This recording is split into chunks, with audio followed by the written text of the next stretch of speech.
Next आचार्य काश्यप ने भी 10 काल के बारे में बताया है। सो दिस वाज ऑल अबाउट औषध काल। नेक्स्ट चलते हैं, इस पेज के सबसे इम्पोर्टेंट यंत्र की संख्या कितनी होती है बच्चों। शलाका यंत्र में अगर मैं बात करूँ, इन 6 टाइप के यंत्र में सबसे इम्पोर्टेंट क्या है। जो शलाका यंत्र है वो सबसे इम्पोर्टेंट है। जितने मैगजीन क्वेश्चन पूछे गए हैं जब तो यहीं से पूछे गए हैं बच्चों, ठीक है। जैसे आपको क्वेश्चन रख के पूछ लेंगे कि क्वेश्चन अगर पूछा जाए मूल नाड़ी यंत्र कितने होते हैं, तो बच्चों मूल नाड़ी यंत्र जो है आचार्य सुश्रुत ने 12 बताए हैं, दलहन ने 20 बताए।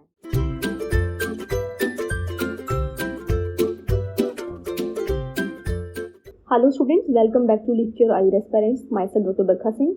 So in this video we'll continue with the Govind Parekh series.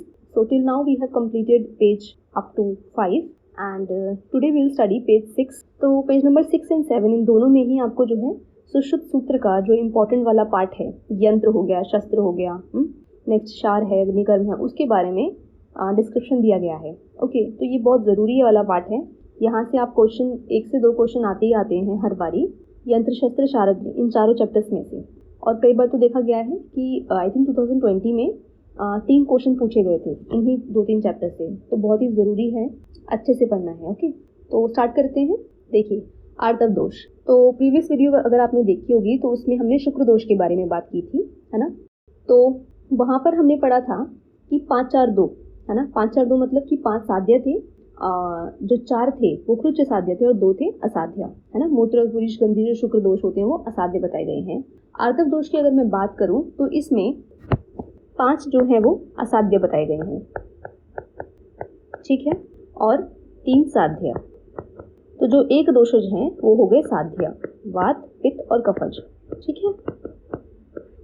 ये जब आप शुक्र शोणित वाला चैप्टर पढ़ते हैं, सुश्रुत शारीर का 2nd चैप्टर, उसमें आपको वहाँ पर डिस्क्रिप्शन मिलेगा। बहुत ही ज़रूरी है ये वाला, ठीक है, अच्छे से पढ़ना। नेक्स्ट देखिए बच्चों, औषध काल। औषध काल के कुछ पॉइंट ज़रूरी हैं, जैसे कि निशी काल जो है सबसे पहले किसने वर्णन किया था निशी काल का। सो आंसर इज अष्टांग संग्रह। सबसे पहले अष्टांग संग्रह ने बताया था निशी काल के बारे में, ठीक है।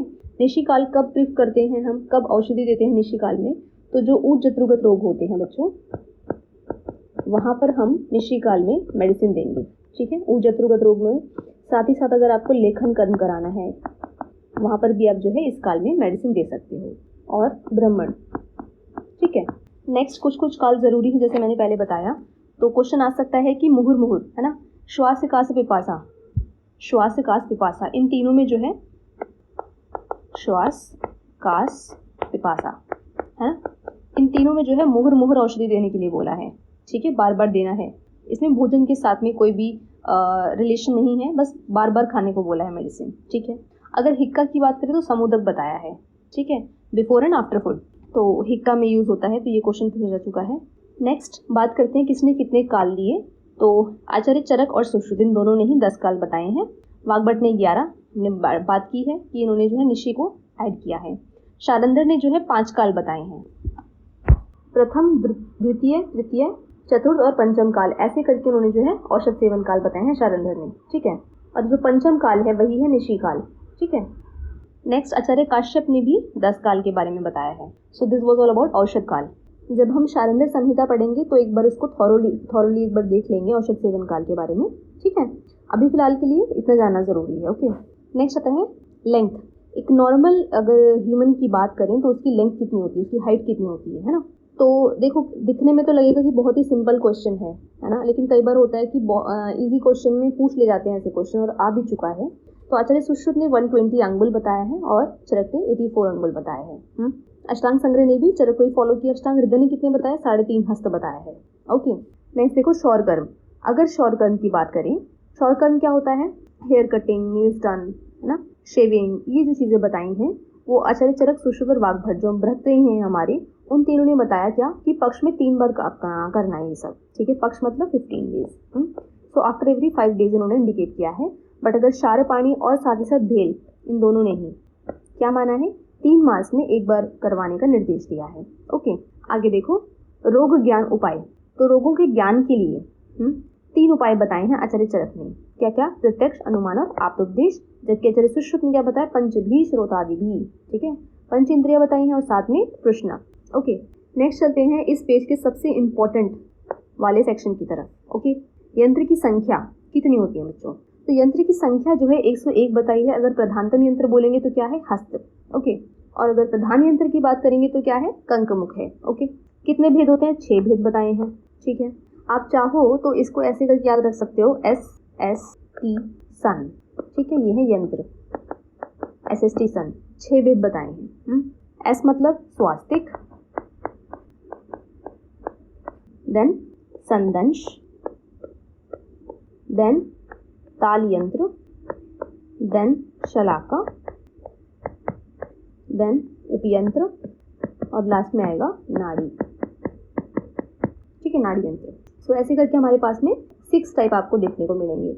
अब अगर इनके अंगुल प्रमाण की बात करें तो जो स्वास्तिक यंत्र है वो 18 अंगुल बताया गया, संदंश यंत्र जो है वो 16 अंगुल बताया गया, ताल यंत्र 12 अंगुल प्रमाण का है। ओके, शलाका यंत्र में अगर मैं बात करूं इन 6 टाइप के यंत्र में सबसे इंपॉर्टेंट क्या है, जो शलाका यंत्र है वो सबसे इंपॉर्टेंट है। जितने मैगजीन क्वेश्चन पूछे गए हैं जब तो यहीं से पूछे गए हैं बच्चों। ठीक है, जैसे आपको क्वेश्चन रख के पूछ लेंगे कि जो जाम्बा वदनानी है वो क्या करेगा, तो वो अग्निकर्म करता है। दर्वी आकृतानी, तो दर्वी मतलब होता है स्पून, है ना, चम्मच। तो जाहिर सी बात है जब कोई स्पून शेप्ड है तो उसमें कोई लिक्विड ही रखना होगा हमें, मतलब मोस्ट ऑफ द केसेस में। याद करने के लिए मैं बता दूं आपको, तो दर्वी मतलब हो गया स्पून शेप, है ना, तो उसमें आप कोई लिक्विड रख सकते हो, क्षार रखोगे। यहाँ पर अगर हम बात करें तो क्षार कर्म के लिए क्या यूज होगा, दर्वी आकृतानी, जो दर्वी की आकृति वाला है। ओके, नेक्स्ट क्वेश्चन रख के पूछ लेंगे कि कोलस्थी प्रमाण वाला जो है, कोलस्थी जो बताया है वो क्या करता है, तो वो नासा अर्बुद के आहरण के लिए यूज होता है ना। नेक्स्ट पूछ लेंगे कि मसूर दल मात्र वाला जो है वो किसके लिए होता है, स्रोतोगत शल्य के लिए। तो ऐसे करके जो भी क्वेश्चन पूछे गए वो शलाका यंत्र से पूछे गए हैं बच्चों। ठीक है, तो जरूरी है अच्छे से याद करना। ओके, नेक्स्ट देखते हैं कि नंबर कितने कितने होते हैं। तो जो स्वास्तिक यंत्र है वो 24 है, नेक्स्ट संदंश 2, ताल यंत्र 2, शलाका हो गए 28, टोटल मिलाई कर लेना 24, 26, 28, तो यहाँ पर 28 आ गया। उपयंत्र की अगर मैं बात करूँ तो वो हो गए 25, और लास्ट में आता है नाड़ी यंत्र, तो नाड़ी होते हैं 20। ओके, तो इनका नंबर भी याद करना जरूरी है। ठीक है, नेक्स्ट नाड़ी यंत्र के जो है 4 मुख्य कर्म बताए गए हैं, वो आपको पता होने चाहिए बच्चों। कौन कौन से कर्म है, स्रोतोगत शल्य, ठीक है, स्रोतोगत शल्य को निकालने के लिए। नेक्स्ट रोग दर्शन अर्थ, नेक्स्ट आचूषण अर्थ, नेक्स्ट क्रिया सौकर्य अर्थ। तो ये 4 मुख्य कर्म बताए गए हैं किसके, नाड़ी यंत्र के, तो ये भी आपको पता होने चाहिए। ठीक है, और इनकी जो लेंथ बताई गई है वो नीट के हिसाब से बताई गई है ना। क्वेश्चन अगर पूछा जाए मूल नाड़ी यंत्र कितने होते हैं, तो बच्चों मूल नाड़ी यंत्र जो है आचार्य सुश्रुत ने 12 बताए हैं, दलहन ने 20 बताए हैं। ठीक है, उसको भी याद रख लेना, वो भी जरूरी है। तो आचार्य सुश्रुत ने 101 बता दी टोटल, और अगर वाग्भट की बात करें तो उन्होंने 116 बताए हैं। ठीक है, तो यंत्र के बाद में आते हैं शस्त्र चैप्टर, है ना, शस्त्र अवचारणी अध्याय। तो ये है सुश्रुत सूत्र 8, है ना। तो सूत्र 8 में इसका वर्णन मिलेगा आपको, ये भी इंपॉर्टेंट चैप्टर है। आचार्य सुश्रुत ने संख्या कितनी मानी है बच्चों, 20 मानी है, जबकि वाग्भट ने 26 बताई है। ठीक है, कौन कौन से एक्स्ट्रा बताए हैं वो देख लेते हैं। देखो, कर्ण वेधन, है ना, तो जो कर्ण वेधन शस्त्र बताया है उसको युतिका यंत्र भी बोला है, युतिका। ठीक है, नेक्स्ट है खज। ठीक है, तो इसका जो प्रमाण बताया है वो बताया है अर्धंगुली, और ये रक्त मोक्षण के लिए यूज होता है बच्चों। ठीक है, नेक्स्ट आता है कूर्च यंत्र। तो जो कूर्च शस्त्र का जो प्रमाण बताया है 4 अंगुल बताया है। ठीक है, नेक्स्ट है सर्पमुख, लिंगनाश वेदनी व करतरी। ठीक है, तो ऐसे करके 6 एक्स्ट्रा बताए हैं, इसके बारे में भी आपको आइडिया होना चाहिए।